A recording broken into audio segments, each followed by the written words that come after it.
So recently I went back and watched the 60th specials of Doctor Who again for the first time since they aired, and with season 2 about to hit our screens, I thought I'd jump straight back into season 1 again to refresh my brain. Just a heads up, I will not be covering the Church on Ruby Road just yet. I'll post that around Christmas time. Eventually I will release all of my reviews to every single gatwa episode in one video, and I'll stick it in there, so just don't stress it too much. So we start with Space Babies. I'm going to do a quick run through of the episode and then I'll give you my thoughts afterwards. We start with Ruby entering the TARDIS for the first time, where the Doctor is explaining to her and the new viewers where he comes from, what his name is and what he does, etc. The Doctor then shows off his time machine by taking Ruby to dinosaur times. However, she gets scared that she's going to step on a butterfly, so second guesses herself. The Doctor then does his best impression of a northerner and Ruby decides to change her mind again. The pair stand and admire the view, where Ruby then actually does step on a butterfly and goes all reptile. But the Doctor then blows on the butterfly and it comes back to life because that's how it works. The Doctor then tells Ruby to pick a year to go to, and she chooses 21506. They crash into a random space center and they walk out through some corridors where they come across a big, scary, big-toothed monster. They run away and end up in a big lab which the Doctor recognizes for growing babies. They recreate a scene from 2005 where Ruby calls her mum. I actually really like this bit.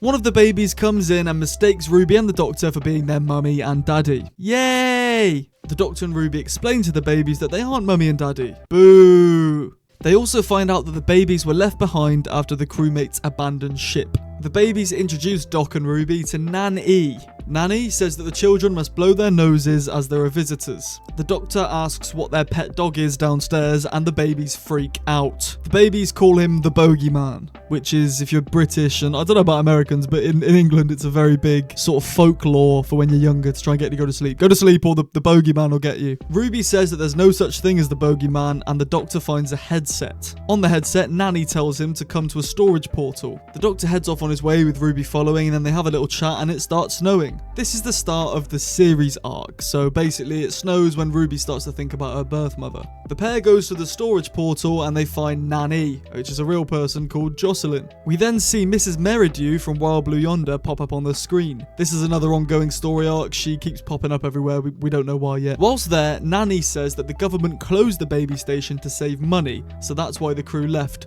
but it's illegal to close the baby making machines. The Doctor asks why she doesn't just go down and see the babies in person, and she says that she doesn't want them to see her die and she doesn't want to see them die, as there is only so much air and food on board the station.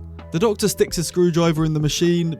I honestly can't remember why. The Doctor plans to rescue Nanny and the babies and take them with them. However, but in between them and the TARDIS is the Bogeyman. Eric, one of the babies, decides to go down and face the Bogeyman. Nanny tells him to leave, but he refuses to listen as he's listening to Ruby instead, who said there's no such thing as the Bogeyman. The Doctor and Ruby go down to help and they find Eric hiding in a cupboard. However, the Bogeyman then finds all three of them, but have no fear, they are saved by the remaining space babies. The Doctor and Ruby continue their investigation on what the Bogeyman is. Ruby falls over and some goo falls on her head. They find out through a screen that the ex-crewmates created the Bogeyman to be a scary story for their children and built it out of actual bogies, hence the nose blowing from earlier. Ruby realizes that her hair is now covered in bogies and freaks out, but the Bogeyman then shows up during the rant and Jocelyn locks the Bogeyman into an airlock and she intends to send it into outer space. The Doctor tries to stop this but has no screwdriver, so he sends Ruby to get it back. He remembers that the Bogeyman is the last of his kind, like him, so he enters the airlock and presses the big red cancel button. The airlock closes and the Bogeyman is saved. Nanny now reveals herself to the kids and the Bogeyman howls. I'm not really too sure what they're going to do with him now. The Doctor tells the babies that the nappy container was stacked, and so he lets them out, which creates a movement from the station, and they're now heading towards the planet. Get it? Farting spaceship, everybody. The Doctor gives Ruby a TARDIS key. He says that they cannot go back and see who her real mum is because he's time locked out. Ruby refuses and says, yes, we are going to see my mum, and then they go and see Carla. And roll credits. Well. What an episode! I really liked it. I really did. However, I really don't think this was a good way to start a brand new series, and not even just a new series. This is kickstarting a brand new era of Doctor Who, and I don't know if this was the best way to do it. Gonna take my hood down, it looks weird. My hair sort of blends into the background, so just allow it, man. The reason I don't think this is great to try and entice new viewers is because, I mean, there is the snow, I'll give it that. There is the snow, which is a sense of, you know, element of, oh, what is this? Why is it snowing? But I don't think that's enough to make me want to come back. There's no major plot points. There's no properly gripping thing. Like, take for example, and I don't even really like Matt Smith or his eras, but The Impossible Planet and Day of the Moon is a class 2-parter and a class opening to a new series. What better way to start a new series than killing off the Doctor in the first episode? Makes you want to watch to realise, how does he get out of this one, guys? But in here, there was really sort of none of that. And I think, personally, if I was a new viewer, I don't think I'd want to come back. And maybe that's why they released The Devil's Chord on the same night. And I'm assuming that's probably why, because they realised that this was a mistake. Let's put out a semi-decent episode to go out afterwards. Personally, I think the Space Babies and Devil's Chord are tied like that. Like, people always say, Devil's Chord, so far better. Space Babies is very slept on. It is very slept on. Let's talk about the actual babies. Now, the CGI on these babies, I think, looks terrible.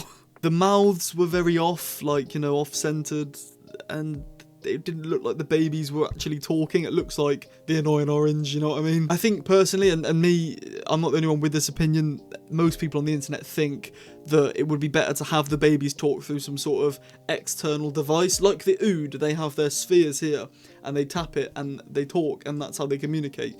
But I don't think that Russell and everyone involved would have known how bad the animation looks until they've spent lots and lots of money on the animation for it. And I don't think it's worth throwing away this sort of bad CGI because of how much money they've spent on it. But I do think the animation doesn't look great, to put it that way. However, forgetting CGI, the practical effects in this episode were very good. For example, the bogeyman. I bet you didn't even realise when you watched it. The bogeyman isn't CGI'd at all. It's actually a practical design made by the practical team. I say practical a lot, I know. But yeah, that's a real physical thing they've made here, the bogeyman. It's real physical. I don't know I'm doing this. It's a real physical costume that they've made, and I think they did a really good job with that. And I much prefer practical effect to CGI, and that's something BBC did with Doctor Who perfectly. And now that the Disney budget came in, I thought maybe that won't happen as much, but it is, and I'm glad. Nanny, I think it was like nanotational device education or something. Nan-E. I think it was a great addition. I do. I like the actor who played Nanny. I don't know. I can't remember now what her name is, but she was very, very good. She played on the role very well, and I think the character is quite relatable if you try and relate it to what you do in this situation. Obviously, none of us are really going to ever be in this situation, but if we were on a space station filled with space babies and we had to look after them, we probably wouldn't want to reveal ourselves to them, because then when it comes to the point where we're going to die, or they're going to die, we have to then watch them die in person, and they have to watch us die in person. You could sort of relate to that and go, you know what, you're right, I probably would do the same.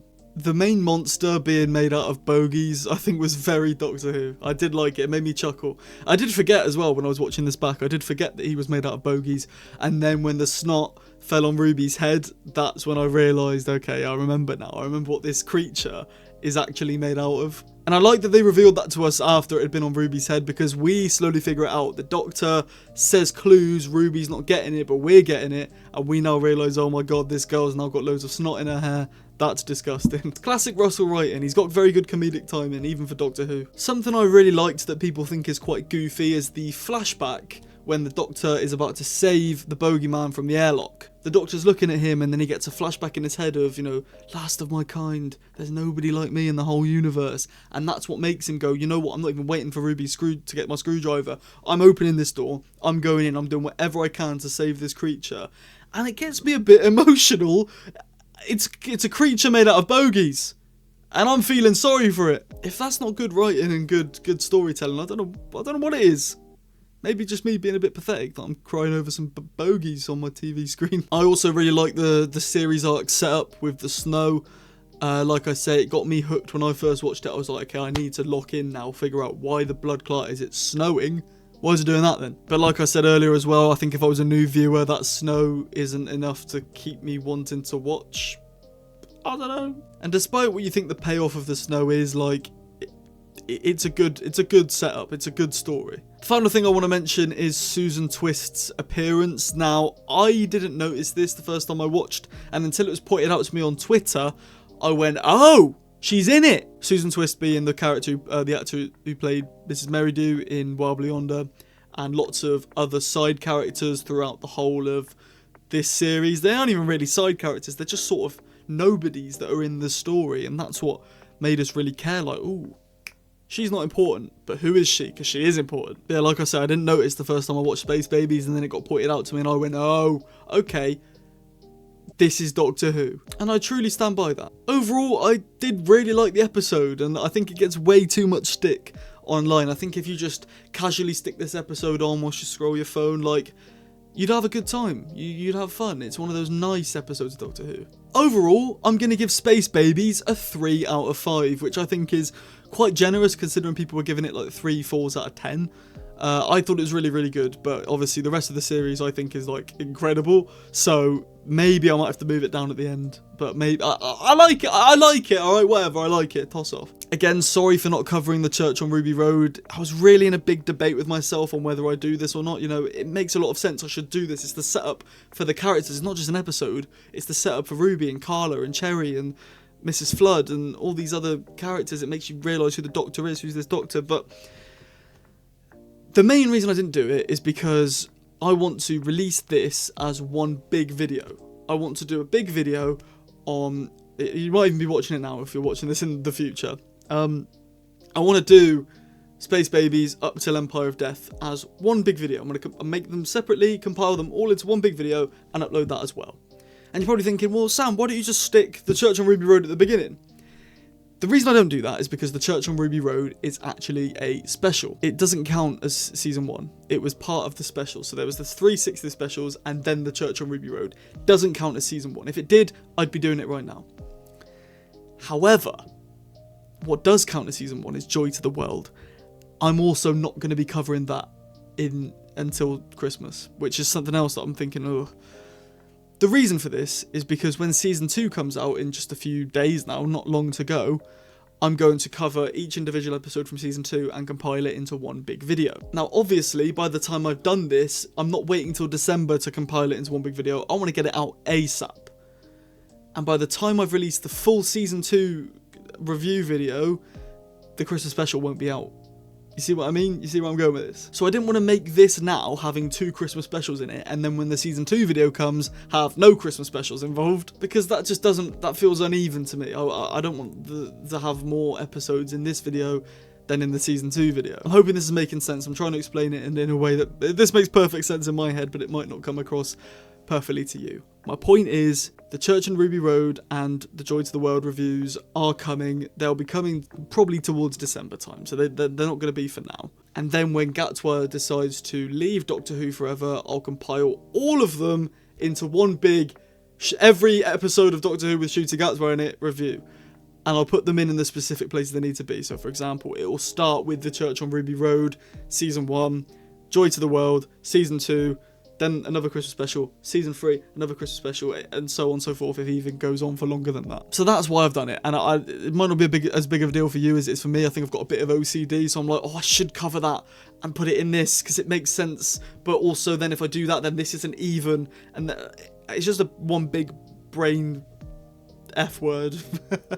So I hope you can understand why I've not done that, but they will be out at some point. I'm not just going to hang you dry and let you dry. No, hang on. Hang you up and let you dry. So yeah. Anyway, for now, I've been Sam from Cybers Industries. Please do leave a like and subscribe to the channel with a notification bell on. It really does help me out more than you'd ever know. Leave a comment as well. That also really helps. And if you want to see an episode of Doctor Who that I've written, click here, somewhere on the screen. Click it, please. Cheers. Nice one. Appreciate that. And yeah, I'll see you all very soon. Bye.